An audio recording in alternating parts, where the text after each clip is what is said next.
Mahendran sir அப்படின்னாலே மிக மிக எளிமையானவர். நான் வந்து உதவி இயக்குனராக இருக்கும்போது அவரை வந்து பார்த்துருக்கேன். பொதுவாக இயக்குநர்களை சந்திக்கிறது சம்டைம்ஸ் ரொம்ப ஒரு கஷ்டமானதாக இருக்கும். பட் அவர் எல்லா உதவி இயக்குநர்களையும் மிகுந்த அன்போட வீட்டுக்கு வர வச்சு ஒவ்வொரு கேள்விக்கும் அவ்வளவு மரியாதை கொடுத்து பேசுவார். அவருடைய எளிமை மாதிரியே அவருடைய படைப்புகளும் எளிமையானவர்களுடைய உணர்வை மிக வலிமையாக ஒரு காட்டிய படைப்புகள். அந்த படைப்புகள் தான் எங்களுக்குள்ளெல்லாம் மிகப்பெரிய தாக்கத்தை உண்டு பண்ணுச்சு. தன்னுடைய கடைசி நொடி வரைக்குமே சினிமாவை பற்றியே யோசிப்பவர், அதையே யாசித்தவர். அவருடைய ஆத்மா பூரண சாந்தி அடையணும். அதுவும் அதே மாதிரி இன்னொரு அவரை பற்றி ரொம்ப முக்கியமாக சொல்ல வேண்டியது என்னென்னா, வயதில் ரொம்ப சின்னவங்களாக இருந்தால் கூட மிஸ்டர்னு சொல்லி பேர் சொல்லி அழைப்பார். மிஸ்டர் சிம்புதேவன், மிஸ்டர் அறிவழகன், அந்த மாதிரி அது அவ்வளவு ஒரு பண்போடு இருக்கும். ஸோ அவருடைய ஆத்மா சாந்தி அடைய என்னுடைய வேண்டுதல்.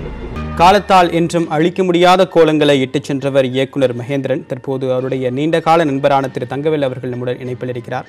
சார் வணக்கம். மகேந்திரன் ஒரு துறை அப்படின்னு இல்லாமல் இயக்குனர், நடிப்பு அப்படின்னு பன்முக திறமை பெற்றவர். அவர் பற்றி உங்கள் நினைவுகளை பகிர்ந்துக்கோங்க.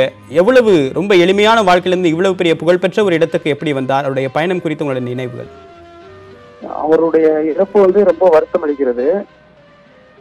எனக்கு கடந்த ஒரு 12-13 வருடங்களாக தெரியும். நண்பர் பாமரன் மூலமா தான் எனக்கு வந்து அறிமுகம். அவர் வந்து அவரும் நாங்கள் நண்பர்களும் பல பயணம் மேற்கொண்டுட்டு இருக்கோம். அவரை பற்றி சினிமா உலகத்தை பற்றி சொல்வதற்கு நிறைய பேர் இருக்காங்க. அதை பற்றி எனக்கு அதிகமும் தெரியாது.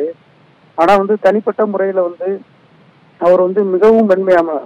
அவருடைய படங்கள் எப்படி மென்மையானதோ அதே போல அவர் வந்து மிகவும் மென்மையானவர். மற்றவர்கள் மனது புண்படக்கூடாது என்பதிலே மிகவும் வந்து ரொம்ப கவனமா இருப்பாரு. அவருடைய ஒரு சில பண்புகள், அவர் வந்து எங்க வீட்டில் தங்கியிருக்கிறப்போ நாங்கள் மேலே ஒன்றா சாப்பிடுவோம். அப்போ வந்து அவர் சாப்பிட்ட தட்டை கூட வந்து அவர் வந்து கீழே எடுத்துட்டு வந்து அவர் கழுவி வைப்பாரு. அதுக்கு வந்து என்னங்க ஏங்க இப்படியெல்லாம் பண்றீங்க அப்படின்னு கேட்டதுக்கு, நம்ம சாப்பிட்ட தட்டை அரை மணி நேரம் கழிச்சு நம்மளாலே பார்க்க முடியாது, இது எப்படி அடுத்தவங்க வந்து கழுவணும் அப்படின்னு சொல்லுவாரு. அந்த அளவுக்கு வந்து அவர் வந்து ரொம்ப எளிமையானவர், ரொம்ப பண்பானவர். யாரை பற்றியும் வந்து என்கிட்ட குறையே சொன்னதில்லை, யார்கிட்டையும் சொல்ல மாட்டார். படம் ரொம்ப நல்லா இருந்தா ஓஹோன்னு புகழ்வாரு.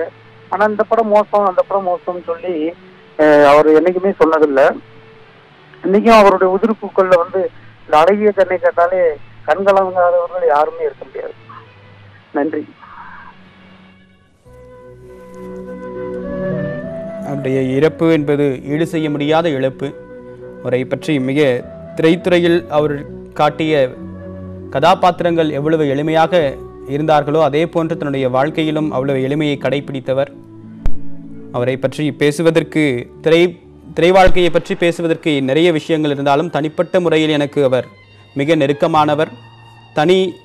தனிநபர் வாழ்க்கையிலும் அவர் மிக எளிமையாக வாழ்ந்தவர் என்று அவரை பற்றி நினைவுகளை அவருடைய மகேந்திரன் நீண்ட கால நண்பர் தங்கவேல் பகிர்ந்து கொண்டதை கேட்டோம்.